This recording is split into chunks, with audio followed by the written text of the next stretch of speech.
I want to size my duct proper, but I don't know how.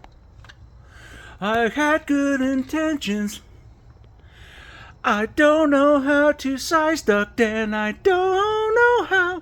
I feel so. Something happens and the customer's cold. I just don't know how to size it well. Something happens and I'm a hack contractor, and I just don't know how I will get that warranty done.